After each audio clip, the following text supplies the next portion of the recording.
Live. We tried to do a live in the Facebook group, and with technology always changing and being a little tricky, it didn't work. But that's okay. I will post this video if you're watching it in the Facebook group. You're watching the recording, and we love you just as much. Engage with us, chat with us, talk to us. Reflect on what you hear as we speak today. My name is Katherine Hood. I am a happiness coach. I deeply love working with individuals in small groups and defining what happiness is for them and walking alongside them as their thinking partner to achieve happiness in all areas of their life. So I am thrilled to be here with you, Ian. So go ahead and introduce yourself and I'll chat about the topic.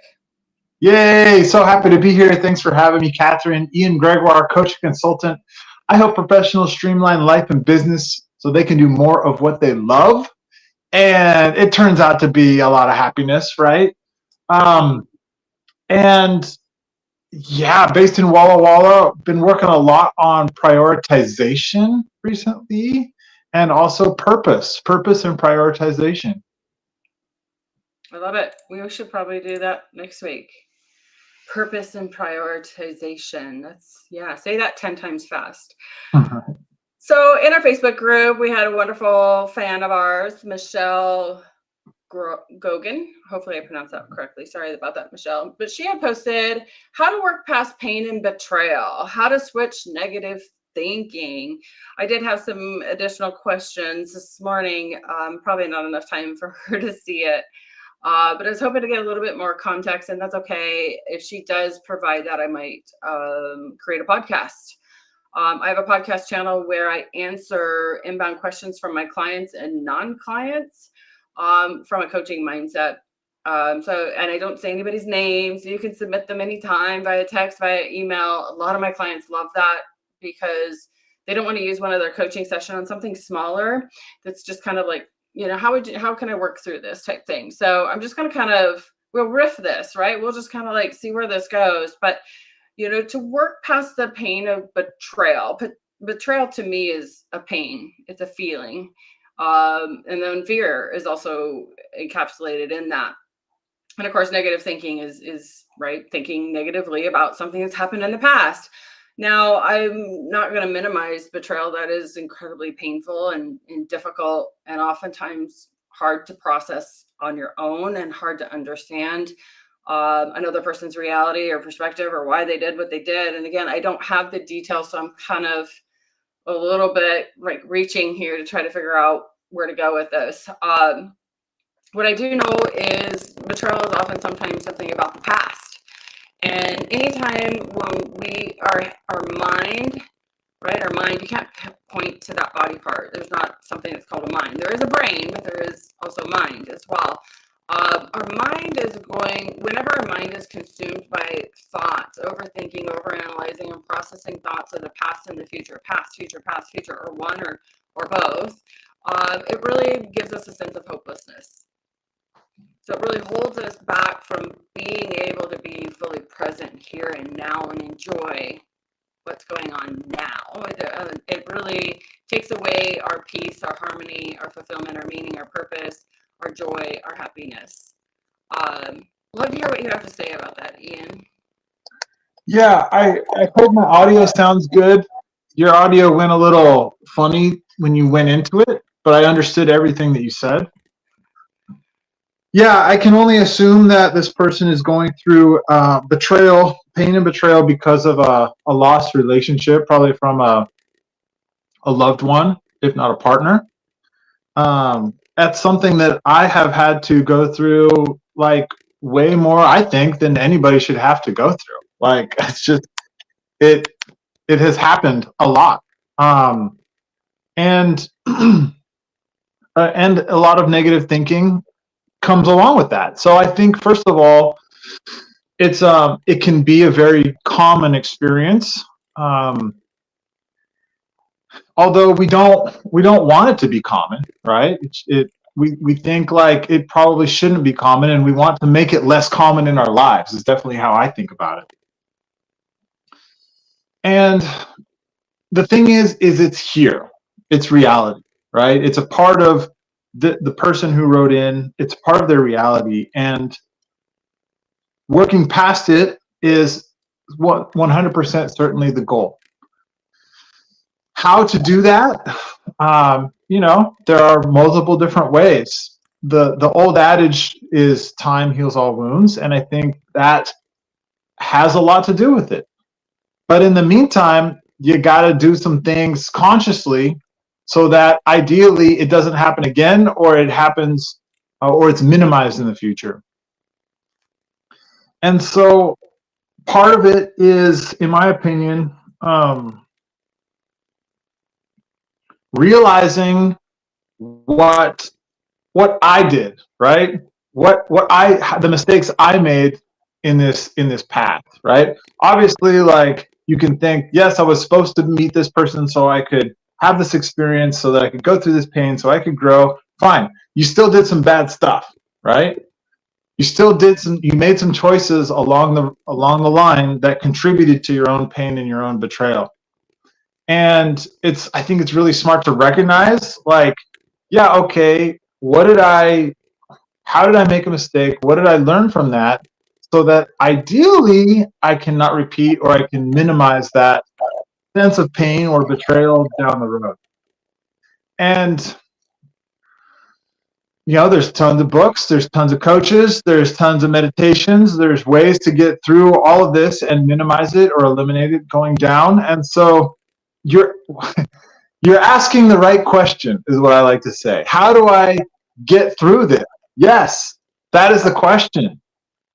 The trick is there are multiple answers, and finding the right answer for you is what this path is in front of you. Does that? I don't mean to be a cop out right there. I mean to be really honest and authentic with that. In that, like, that is the right question. Yes, the answers are many. What do you think, Katherine? I love how you're normalizing it. I think it's a common occurrence that we all at some point feel a feeling of betrayal. And I'm sure that's a sliding scale. So I love that you've, given some normalcy to it, some commonality, and realizing, because I think a lot of times that we go through things, we feel so alone, and we feel like we're different, we feel misunderstood, we feel isolated and strange or weird, or my clients come up with all kinds of words. So I love that you point that out. Time definitely does heal. The thing I know about our mind, thought, and consciousness is it definitely dictates our reality. It dictates how we feel in each moment. And I think that's really, really key in what I just said there is, do you know where your feeling of betrayal comes from? Oftentimes we have this tendency to point a finger, and we want to find a villain in our story, and we become the victim. And the thing is we have to empower ourselves to understand where our feelings come from, what create them, what keeps them growing and staying strong, and what builds them, and what how we feel feelings, where they come from, where they originate from. Because if we believe that it's someone else, especially someone from our past, that's creating this feeling inside of us today, like I know of a few people that have been divorced or had really bad heartbreak 10, 15, 20 years ago, and they speak about it in every single conversation. Guess what? That's keeping that neural pathway strong. That's keeping that fire burning. That's keeping that sense of betrayal alive. It keeps adding a log to it. So it's really about empowering yourselves to understand, who would you be if you put that thought to the side, right? So if the thought is, I've been betrayed, how do you react in your daily life when you believe that thought, that story, that belief, that storyline? What are the things that you do? How are you keeping yourself small, right? I agree with you about, what can I learn? How did I contribute to this? I think that's great. We always learn from things and grow from pain, right? We humans learn from pain. But the thing is it's really, really, really super, super important to really get clarity and ownership of our own emotions. Our emotions don't get injected in us from past. It doesn't get injected in us from a person. It doesn't get injected into us by circumstances or situations, because if you believe that, you're going to be a victim everywhere you go, and you're going to live small. You're going to react to the world and life. It's just that everything around you is going to trigger you and upset you. And with each event, your world's going to get smaller and smaller and smaller, and anxiety and stress is going to rise. That's normal. That's your brain really doing an amazing job. So when you understand how your brain works, I kind of flow a little bit of teaching into my coaching. You really understand how your reality is created. You understand where your feelings come from, and it's incredibly powerful, and it's so elusive. Like, you can come in and out, and it's very, we're conditioned to believe that a teddy bear at a very young age injects feelings of love, safety, and security into us. It's not true. If it was true, teddy bears would be worth billions of dollars. People would want to buy a teddy bear all the time. It's not true. We buy things because we believe that it's going to make us feel good. We do things because we're conditioned to believe that, so we continue to buy things and keep the economy going. We're conditioned to believe that. So it's a state of mind and an understanding how your mind and brain works for you, where you can really live your life from the inside out and understand how to move forward powerfully, putting that story down. So what if that's your story, if that's your headline right now, I live in a lot of pain and betrayal. That's the story headline of your book. That's the title of your book. What do you really want your title of your book to be? How do you want to feel? How do you want to be? Who do you want to be? So it's so much deeper than, how do I, time heals. It's really understanding what's creating your pain. And the metaphor I use a lot is when you're feeling a pain, an emotional pain, your hand is on the hot stove. It's a pain that you feel, and it's an alert. It's just your brain saying, you need to address this. And oftentimes that's really, again, if you're thinking about the past and you're wallowing around and overthinking and analyzing and processing so much about the past, you're not present. So it's really getting connected with your sensory, one of the five senses, and really learning to be very present and self-regulate and learn where your feelings come from. So I know I got kind of preachy. That's just me. I love all of that. I resonated with all of that. I especially love that part of who do I want to become? Who do I want to create? I think that is another fantastic and powerful question. That is not the more right question, but the evolution of questions. I think about back to that sense of working past pain and betrayal and understanding where that comes from. My understanding, if it's like from a family member or from a partner, we have that sense of rejection or that pain because we've been excluded from a group. And it's natural for us to be working with other people. We are social animals. And so if you've been betrayed and now you're no longer with that person or the persons or group, it's normal to feel that feeling.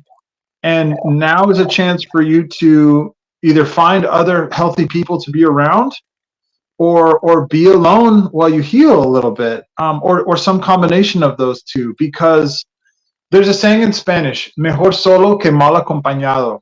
This means it's better to be alone than in bad company. And so, if you look at that situation and that person and it was perhaps unhealthy, like, it's a great opportunity for you to get healthy and to get around other healthy individuals, or be healthy alone. So that's where my thinking goes on this, as far as like that pain is natural in that it comes from a sense of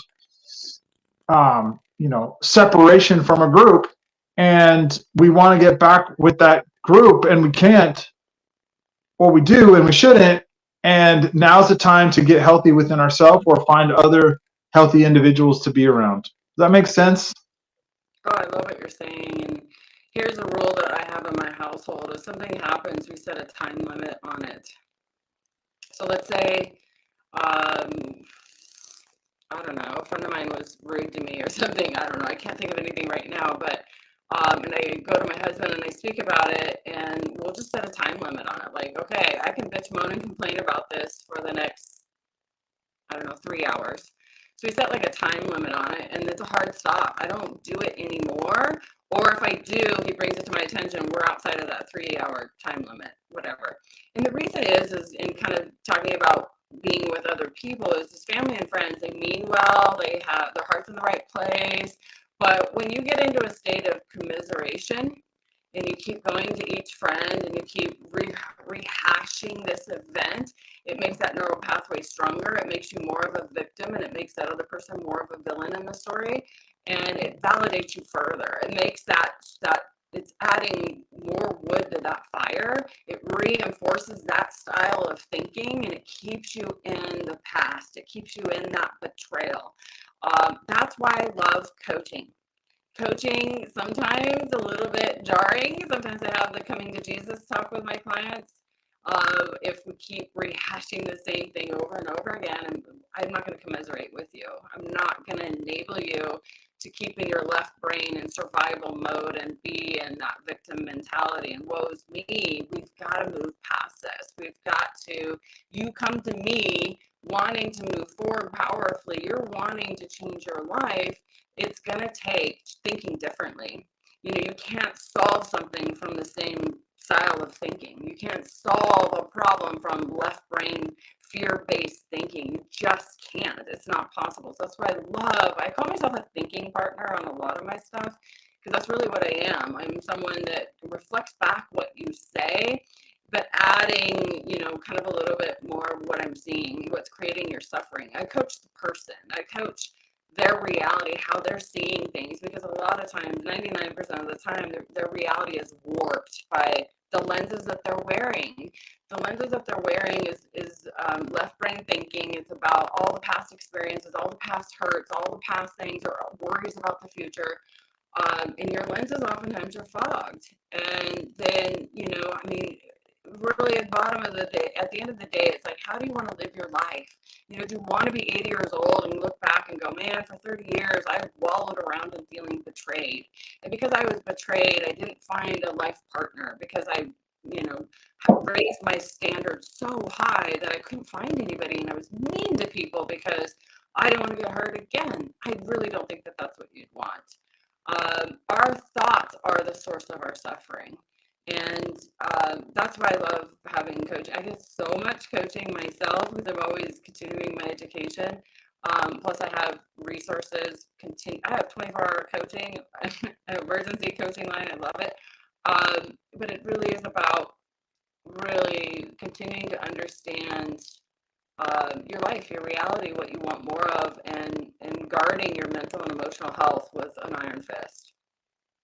I love it.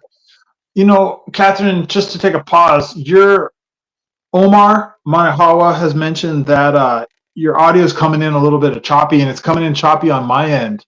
And so I don't know what you'd like to do, if you want to play with it or if you want to press pause, but because you're talking about such important stuff, and I want to get out, so we might just have to try this again sometime because your audio is coming through choppy. I did change the speaker. Just now it sounds a lot better. Sorry guys. You said it too at the beginning. I should have listened to you more. Oh yeah, we got the chat. Sorry, Omar. Thank you. I see you now. Yeah, thank you, Omar. Yeah. Well, I would love to summarize, you know, what your takeaway is on this. I don't know, like, yeah. What are you hearing in all of this?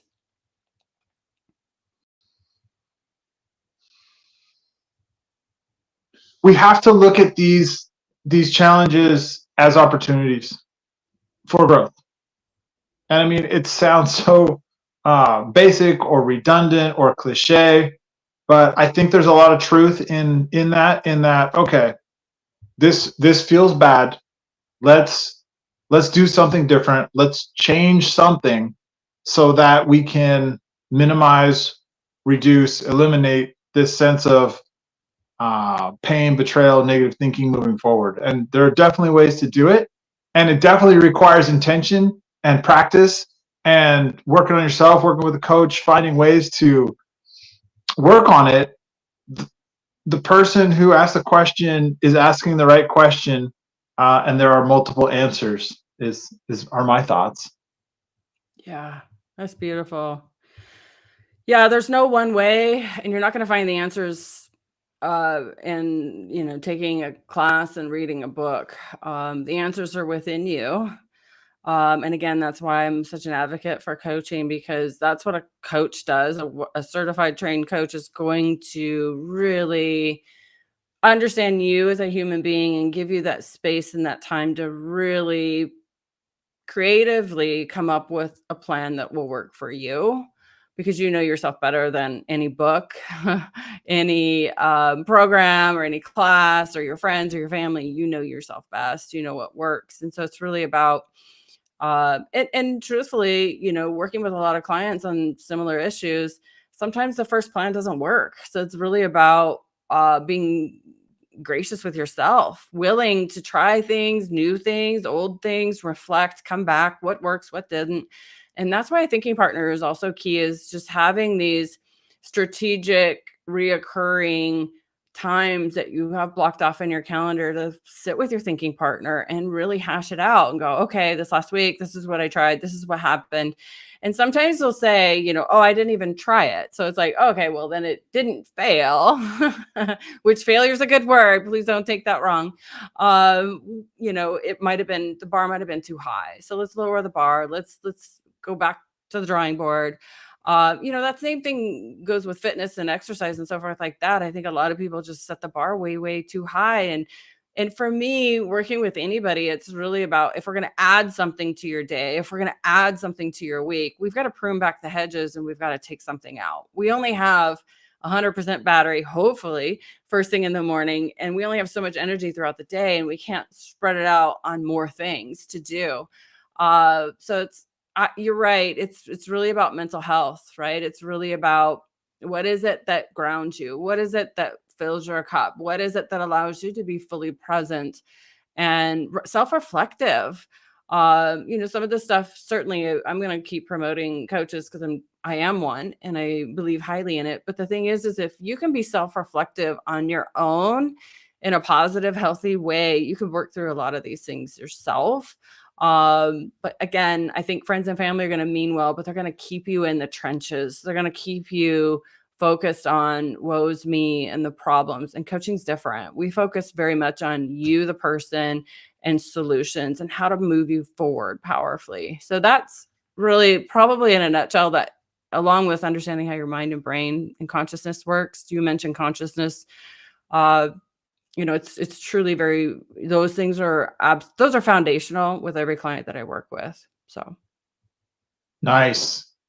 Sorry it was choppy, guys. But I'd love to hear from you guys any what you learned and what you heard and the choppiness. If there's any takeaways or aha moments or something landed for you, something that you want to call out and name, that maybe sounded really cool or amazing or made logical sense. Now, I talk to my clients usually around session 3 or 4 or 5. I know that logically, but prove to me this in real life, right? So it's not about, it's like you said earlier, it's it's being a human being, being someone, the who are you being when, moving forward powerfully, leaving betrayal behind, putting that chapter down and creating a new chapter. Who are you being? So, yeah. Love all of that. All right. So next week, procrastination, right? Wasn't it? And purpose and prioritization, the antidote to procrastination and purposelessness. Oh, wow. The 3 Ps. You'll have to remind me. Yeah. Purpose and prioritization. It comes up so strongly with my folks, especially the prioritization piece. Yeah. We all could use a little bit more of that. Cool. Amen. All right. I think we're done. We'll call it a day. And I hope you guys are having a great day. Let us know how you're doing. Cheer us on. Give us some love. Give us some thumbs up. I forgot my little thumb. Share this. Tag somebody that could use this message. Thank you guys so much. And next week, I'll double check my speaker. So sorry, guys. Bye.